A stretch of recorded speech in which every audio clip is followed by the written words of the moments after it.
Hey guys, welcome to another episode of In Your Mind with me, your host, Paul Trudell-Payne. Today, I am excited to bring you this guest. I actually connected with her, I want to say just 3 weeks ago max, is a transformational life coach and a public speaker. And I found her online. She was leading this group called Queer Leaders. And her story, the more I've gotten to know her, is so powerful. And she is so authentic and so forthcoming with making sure that it's unfiltered so people see the real that is there. I just, it's so important that part of the show. So I cannot wait for you to get her out.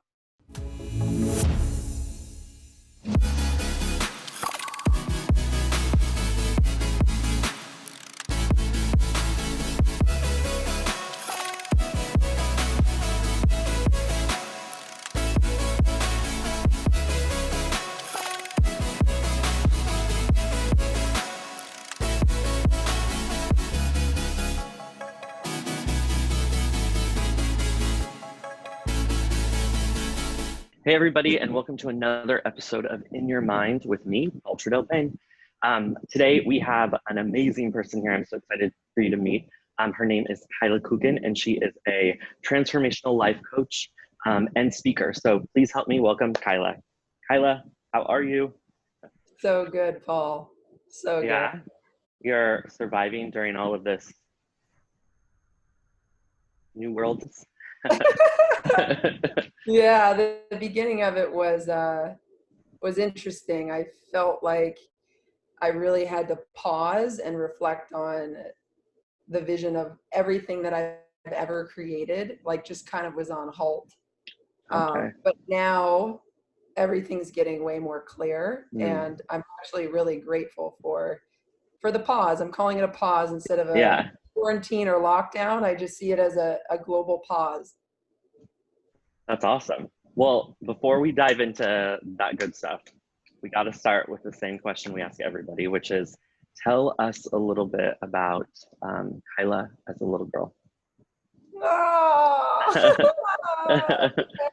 I love this question.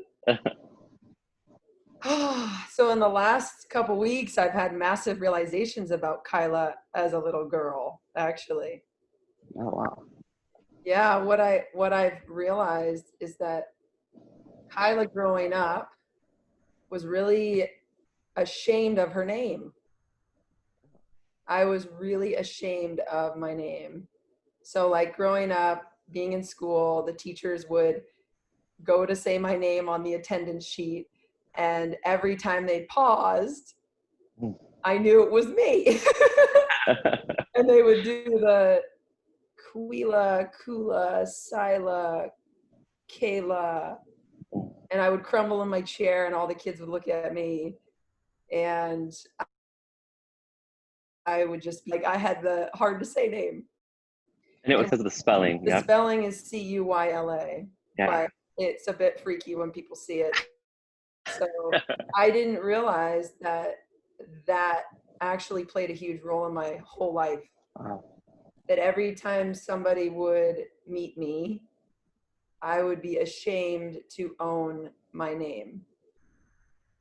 So what I can say about Cuyla is that as a kid, I was the type A, striving for straight A's, striving to be the best athlete, playing soccer and track and basketball, playing with all the boys at school, realizing that I was a lesbian when I was in 3rd grade and being like so ashamed of that, and just living like life. Like I lived life with joy, but I also lived life with a lot of shame about my identity and like I shared my name, but my sexuality. And then it manifested into having severe acne in high school, and then eventually an anxiety disorder. So I always looked like that kid that was successful in school and in sports, but there was always something kind of behind the scenes that I was hiding about myself.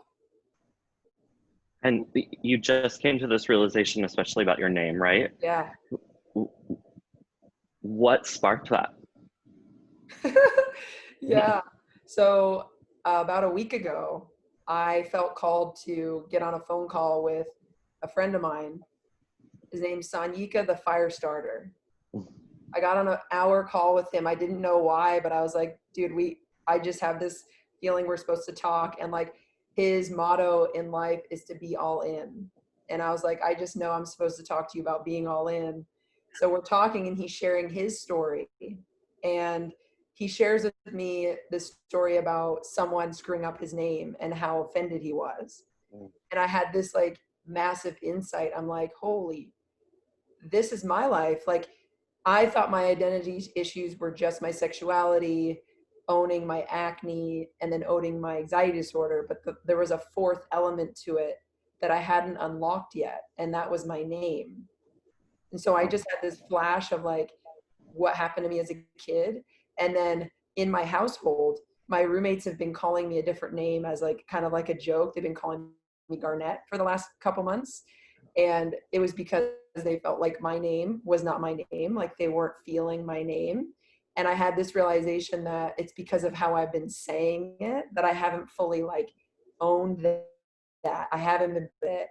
So I had this like transformational conversation with my roommates to be like, Cuyla's my name. I'm proud of my name, and I'm not Garnett. Gosh, good for you. That's amazing. So I love where this is going already, and I just want to make sure I connect the pieces because I want to follow you on this entire journey. So as a little girl, we find the name. I mean, we didn't even know though, right? This whole time, not until just recently that sort of came to light. But you know, you have the things that were big impact to you. I think one of the things I wanted to touch on, especially being May and Mental Health Awareness Month, when did that anxiety for you start? How did it manifest? Like, how did that come to be? Great question. Yeah.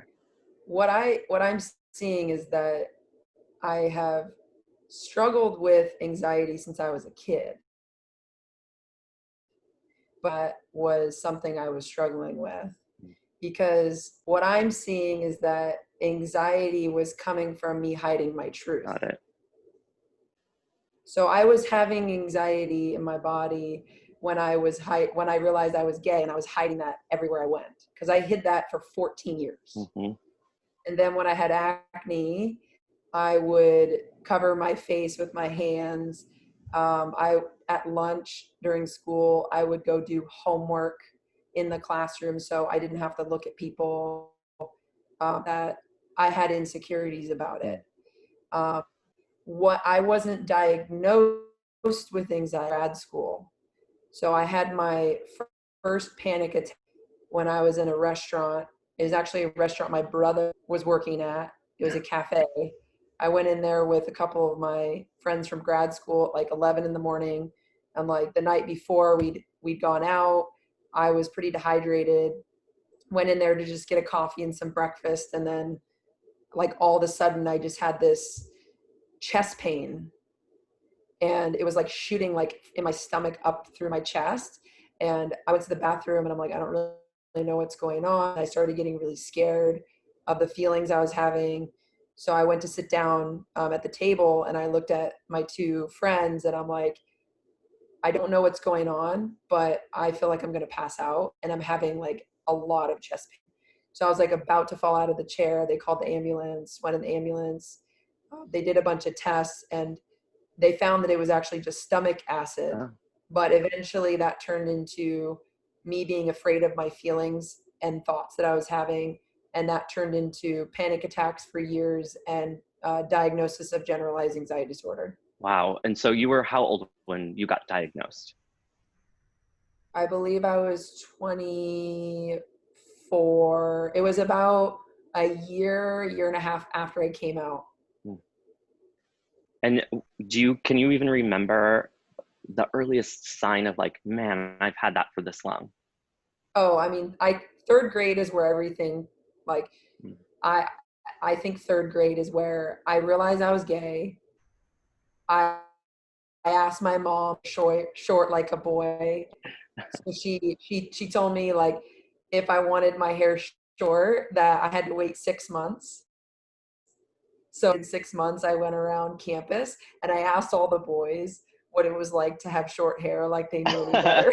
That's so I like interviewed funny. them, and I did it because I just wanted my life to be easier. Yeah. I just didn't even want to have to do my hair anymore. It had nothing to do with looking a certain way, but I realized I was gay. Then I cut my hair short, and then I felt really out of place because I was like the only girl on campus, like playing Mm, basketball with the boys and like playing football and like short hair. So I was really confused about like who I was, and like I wasn't expressing it to people. And yeah, so it was just I feel like the anxiety wow. started then because I just didn't really know my truth. It was like I'm feeling these feelings, but I don't really know if it's okay to feel these feelings. And like no one else around me, it felt like no one else around me was like feeling that. Like I would go to my friends' sleepover parties, like with all the girls, and they would always like dress me up to be more Wow. feminine and like, Wow.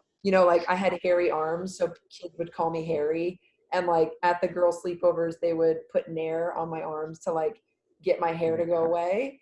And so I always felt like people wanted me Mm, to be like some other yeah. way, and I was really confused, like about my identity, I guess. I think this is an important part, and so hopefully you're okay with me going there. Like, But how at 3 years old, how do you realize, or like, what was your exposure, I guess, to gay that you could connect those dots? You know what I mean? Like yeah, yeah. that Well, it word. was third grade, Third grade, so sorry, not 3 years old. What am I saying? I'm talking about my son now. We're although talking about you. Okay. maybe I didn't realize when I was 3. I don't know. No. Oh my God. It's all good. Um, when did the realization Yeah, happen? like how did you connect, like even being in third grade, I'm not good with math. I have no idea how old we are. But at third grade, like connecting this feeling means Yeah, this. yeah. Well, I just remember being attracted to my friends. Like I had like Yeah. I was friends with like some of the popular girls, and like I'd Oof. be at sleepovers, and I'm like I'm attracted to the girls at the sleepovers, and like then like I said, they're trying to dress me up. I'm the one that's in tomboy clothes. Like I'm the one that's in like the athletic clothes, and my best friends, like I loved hanging out with the boys, but I also like hanging out with the girls. And I just noticed a attraction. Like I just felt Yeah. an attraction to my friends, but like just never said anything about it. Did you have exposure, or like you knew someone or anything like that? No, what's coming to mind is I remember being in like the girls' locker rooms growing up Mm-hmm.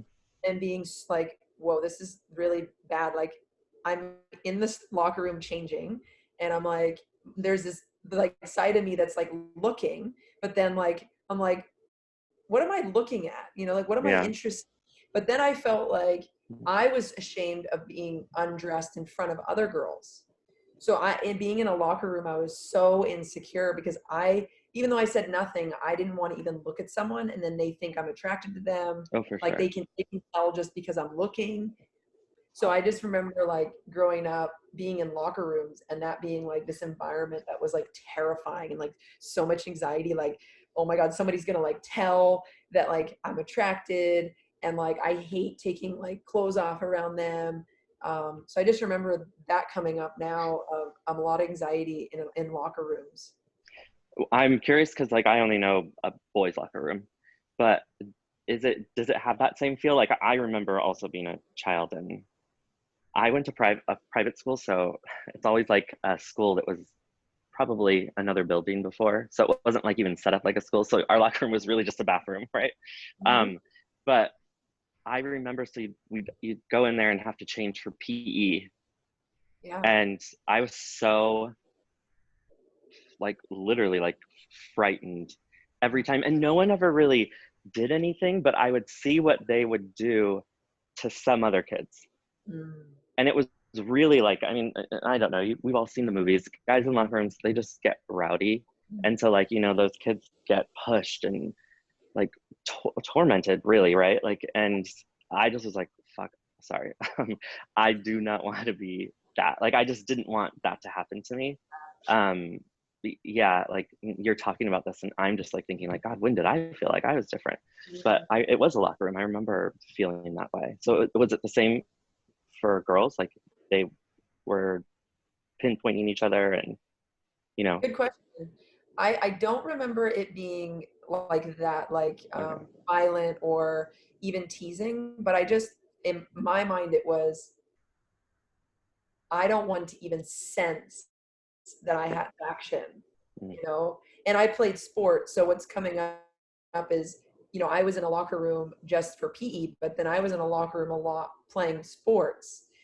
And like I'm on same sex yeah. teams, and with the girls they'd be like, can you help fix my bra, like can you like we're helping each other, they're putting on makeup, they're whatever, right? And I just remember like just having feelings and then not wanting people to see that I had feelings. I was just friends, and there was never going to be like me crossing a line of like trying to do something, right? But it was just, Hmm. I feel like I didn't want to get caught like with the Yeah. feeling I had, that it was like bad to feel that, and express that. So it was just a secret. I just kept it all secret. I think it's good for, I don't know, I'm just assuming like parents or, something, even just like allies to hear this because it's hard to explain and it's hard to see, right? It's a Yeah. feeling. Yes. And a lot of times those feelings, you could look the exact same as you look right now. No one would ever know. But because you're feeling it, you feel that you look this other way. It's hard for people to really grasp that because I get exactly what you're saying. Like, it feels like a spotlight's on you, right? Because you're in your head, you're worried. And now what are they going to do? Well, everyone else is oblivious. It probably never would happen, but that's a hard thing to live with 24 hours a day. And that's the thing that I want, hopefully, people to take away from even this part of your story. Like, that is a 24-hour a day feeling that you are in constantly. It doesn't go, you don't get a break. Yes. Yes. Like it was as if I was living in shame. Like I just day. Yeah. It was just I carried shame about who I was every single day. And then, it transpired too. I didn't see this either. I'm writing my TED talk right now, and that's why I'm seeing my story, right? And now the dots are connected. And another thing I realized was when I cut my hair, I had my mom cut my hair, right? Short like a boy. There was this period of like shame that came from that, where the Really. first time, and I stood in line to go to the women's restroom, and a woman in front of me turned around and was like, excuse me, the boys' restroom's over there, honey. And I'm standing there going like, duh, like I'm not idiot. Like I'm That's so in line crazy. with a bunch of Yeah. girls, like hello. Wow. But I really took it Where personal. did you grow up? Well, so I was born in Santa Monica in Oh, cool. LA, Mm, and then we moved to Huntington Beach when I was in okay. kindergarten. So yeah, so elementary, middle school was in Wow. Huntington Beach. So that happened. That restaurant that Yeah. was in Huntington Beach. And what happened from then on is I took it so personal that Hmm. everywhere I went, I was just ashamed of like the way that I looked because people thought I was a boy. And I'm like, wait a minute, I didn't cut my hair to look like a boy. That wasn't Hmm. my plan. So then I was super uncomfortable with the growing out phase of my hair. Oh. So it was like it couldn't even get it in a ponytail. And then the moment I could get it in a ponytail, I wore it up for 4 years straight. My gosh. Yeah, I Ugh. wore it in a bun for 4 years straight. And what happened was I wouldn't even brush it. I would just throw it up. And one night my dad had to brush my hair out, and there were so many knots, he was putting peanut butter in it. And I realized, like writing my story, how symbolic my hair was of my life. Wow. Like it's such a metaphor for like the knots in my stomach of just Mm. shame that I had been carrying my whole life about who I was. And the hair was just a representation of what I'd been hiding. Wow. That's so powerful. And it's like these things that you have even shared with us today. They're so, I don't want to say permanent because nothing's permanent, but so integral to the part of who you are. I mean, your name, your hair as a woman, I just think it's really key elements that make up a person, and you have those things then be the issues or catalyst or whatever you want to call it. Yeah, it's intense. It's Yeah. intense. Yeah, and I'm just seeing that what is important in my life is to share my story, but to share the truth and to share the challenges, right, that I went through, Mm, but what it's unlocking in that process, I'm going through a transformation in that I'm fully owning my identity, every ounce of my identity. that's great. It's like the more that I own it and I share my truth, I am blown away by the feeling inside of me that is like awakening. It's like this profound sense of peace and love and clarity, and it's just opening unlimited opportunities. And now I see that that's all that's required for people is to live their Mm. truth and not just be themselves, but be all of themselves. Yep. Be all of themselves, all of it. Where did you find that? Because that had to have come through. Yeah. Well, say my whole life I was seeking Mm, something. I was like seeking, I was a seeker. I'm seeking something, which as a kid it looked like mm, success. And I was seeking success through school, right, with straight A's. And then I was seeking it in sports to be like the best athlete. But what I was really seeking was freedom, was this sense of like pure mm. liberation. And what I will say is that when I was diagnosed with anxiety, it was it was to the point where I literally had panic attacks every single day, and it was happening for years. And I was on a ton of anxiety medications. I went through cognitive behavioral therapy. I was trying everything, meditation. I just wanted to find an answer to get out of it.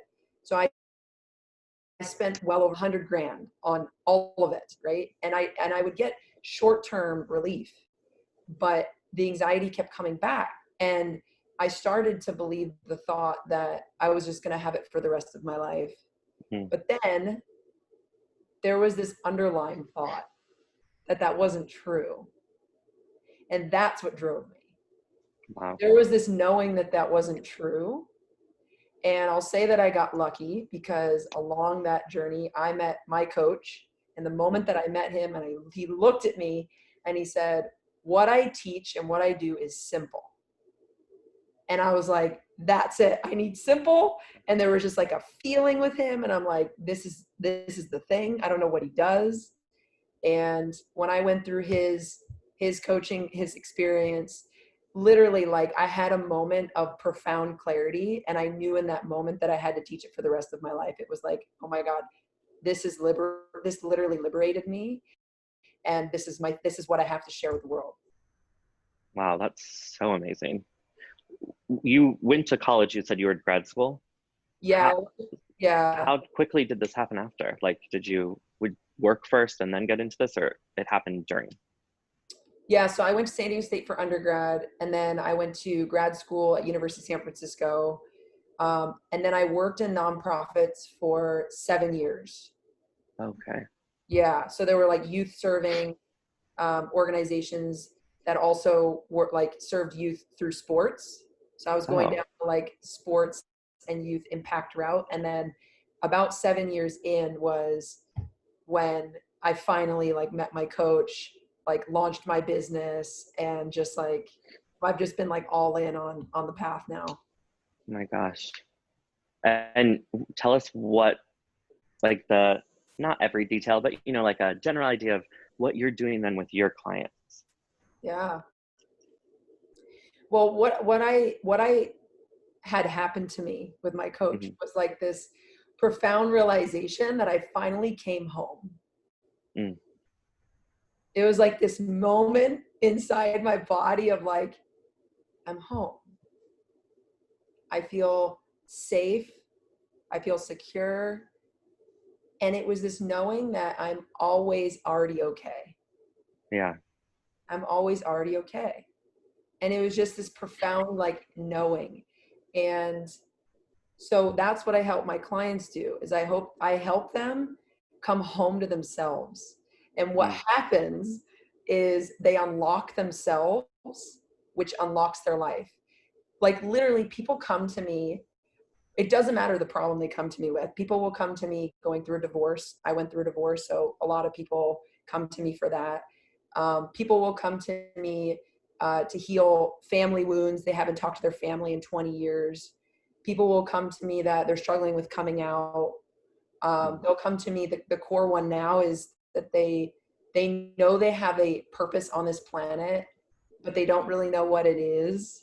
So they're Wow. coming to me like, I know you can help me figure this out. So it really doesn't matter the problem that they come to me with, because I teach them how their mind works. And it's super simple. And in that process, remember it for the rest of their life. It's not like a temporary shift. It's like a profound, like there's profound insight that they can then take with them for the rest of their life. So it literally unlocks every area: wealth, health, family, friends. Like my client today, I worked with her for 5 weeks, and she looks at me and she's like, Cuyla, it's like, I feel like everything's accelerated. Like I can't even keep up with how happy I am and how like every area is just flowing. Like she doesn't even know what to do with the happiness. Like I'm like, so Wow. now the problem, you're too happy. Yeah, she's used to living with shame and struggling with her sexuality, and now it's just like, what I realize is like, it's literally just, you come home to yourself and you're just at peace, and you just, you get the answers, you get the insights of what to do with your health, what to do with your wealth. Like I don't even have to tell you all those things. Like you unlock it, and then it just flows through you. Ugh, that's an amazing story, Cuyla. Paul, I had this Uh, realization the other day, uh, because the unlock yourself, unlock your life. Like, oh my gosh, the universe shows us this everywhere and we don't even see it. I was looking at my phone the other day and I'm like, we have to unlock our phone to get mhm. into our phone. When we go home, our physical home, we have to unlock the door to get into our home. When we go to our car, we have to unlock the car to get in the car. Like the universe shows us this through signs everywhere. And I didn't even see that there was like this unlocking, but when you unlock, like you find that it's always been there. It's always here. Like there's nothing to fix, Yeah. but it's already here. It's already inside. I literally could go on and on about this. This is just, it's so great. I'm so happy that we got to find time to bring you on and share this. I just think like that story is so powerful.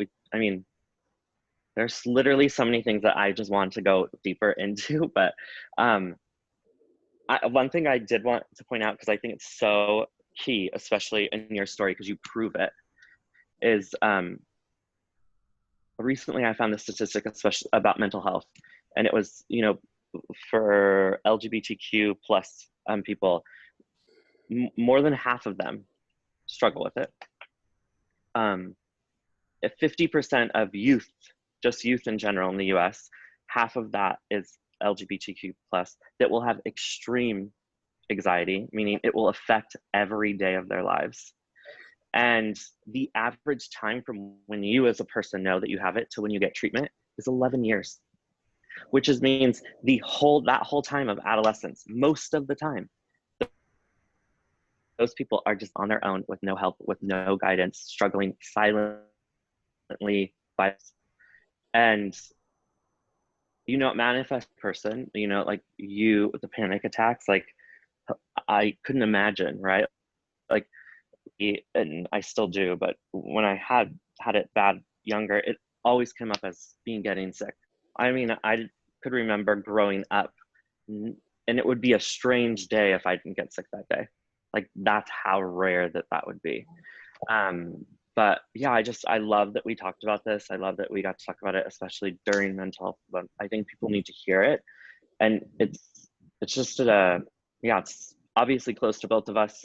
I'm so excited to see what happens with everything that you're doing now and like sharing this story and the people that you're going to impact. It's amazing the work that you're doing. So thank you for doing that for Thank everybody. you. Yeah. What you're pointing to is exactly why I'm saying yes, and I'm sharing my story.